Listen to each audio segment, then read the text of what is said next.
Bismillahirrahmanirrahim. Assalamualaikum warahmatullahi wabarakatuh. Selamat pagi anak-anak soleh-soleha. Hari ini kita akan belajar IPA ya.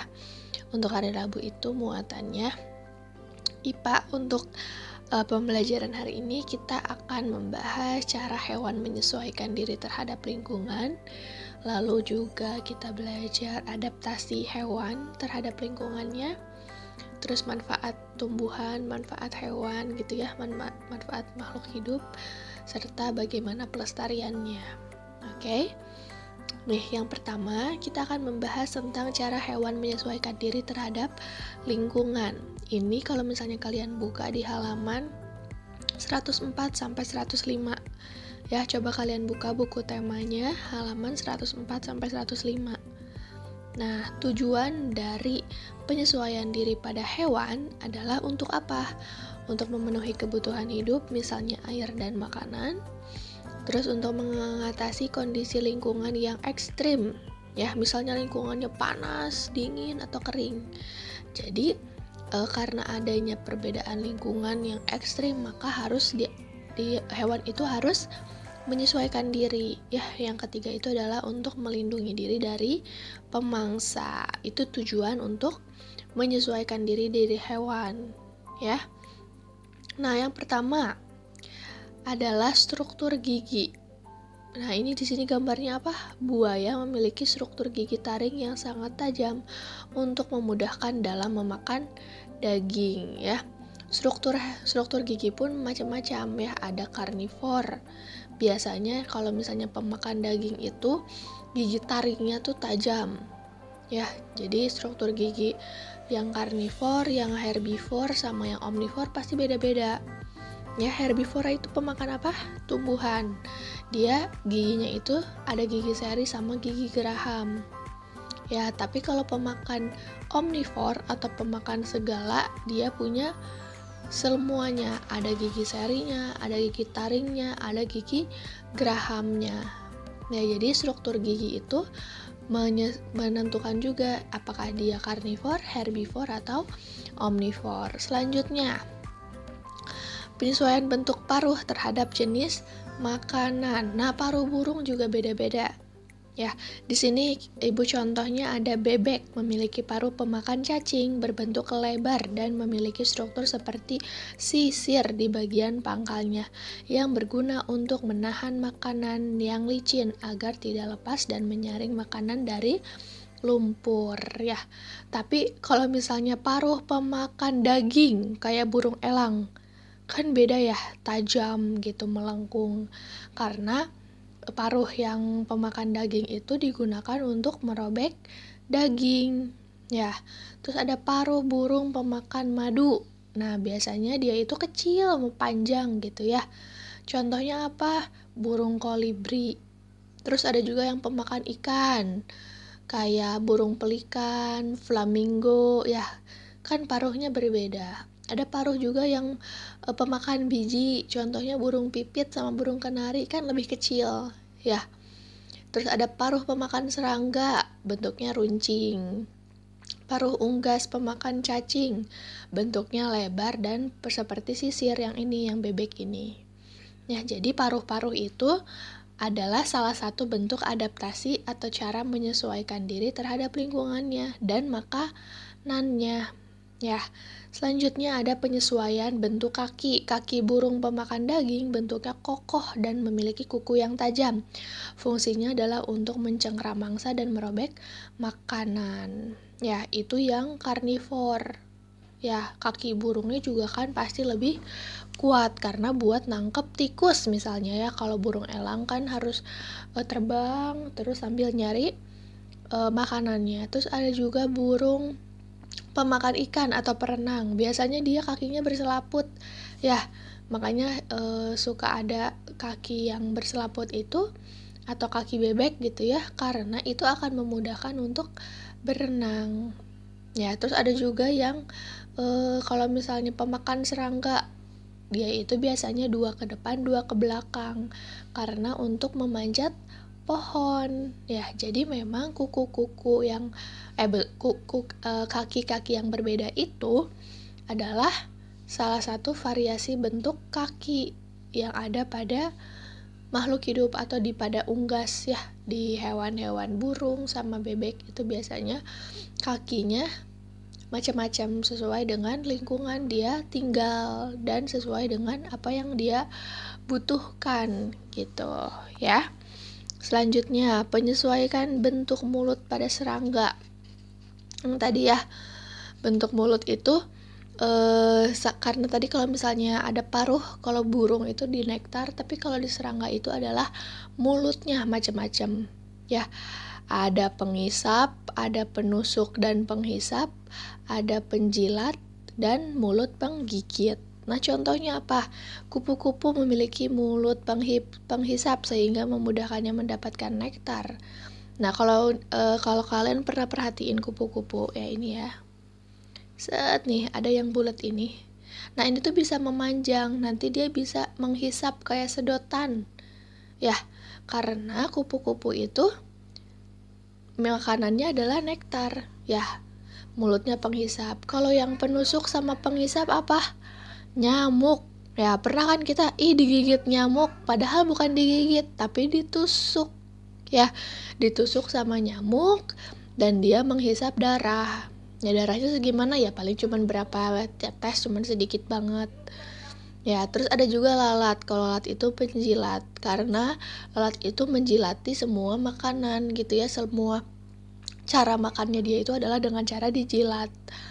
Kalau belalang itu penggigit. Nah, jadi makanya kalau belalang iya digigit belalang, betul. Tapi kalau nyamuk itu adalah ditusuk ya. Nah, terus selanjutnya ada juga cara hewan beradaptasi terhadap kondisi lingkungan yang berbeda dan cara melindungi diri dari pemangsa ya. Nah, kalau yang tadi itu kan di halaman 104 sampai 106. Kalau yang ini yang cara hewan beradaptasi kita buka halaman 111. Ya, coba lihat di sini. Unta merupakan salah satu hewan yang hidup di daerah gurun yang panas dan kering. Punuk berisi cadangan lemak yang dapat dipecah menjadi energi. Nah, kalau misalnya kalian lihat di halaman 111, di situ ada apa saja bagian-bagian unta. Ya, nih lihat yang pertama, punuknya itu berisi cadangan lemak. Terus ususnya itu sangat panjang untuk menyerap lebih banyak air dalam makanan. Terdapat rambut pada kelopak mata, terus telapak kakinya juga lembut untuk berjalan di atas tanah berpasir. Nah, jadi hewan beradaptasi pada kondisi lingkungan ya hanya hewan unta saja yang bisa bertahan di gurun pasir karena tubuhnya itu sudah menyesuaikan dan bisa beradaptasi dengan lingkungannya.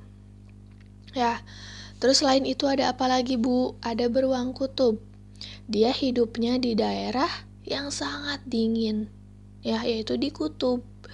Beruang kutub ini melakukan beberapa penyesuaian, yaitu rambutnya putih sebagai kamuflase agar tidak mudah terlihat oleh pemburu, dan lapisan lemak di bawah kulit untuk bertahan di suhu yang dingin. Jadi, memang lemaknya itu sangat banyak karena dia akan supaya bisa bertahan di suhu yang sangat dingin ya, minus kan kalau di kutub itu.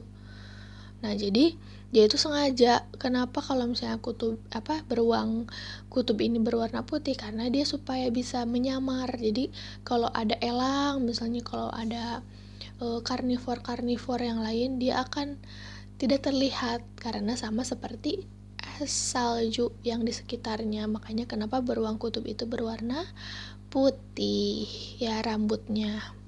Selanjutnya ada bunglon memiliki kemampuan mimikri. Yaitu apa mimikri? Artinya kemampuan untuk mengubah warna kulit sesuai dengan kondisi lingkungannya.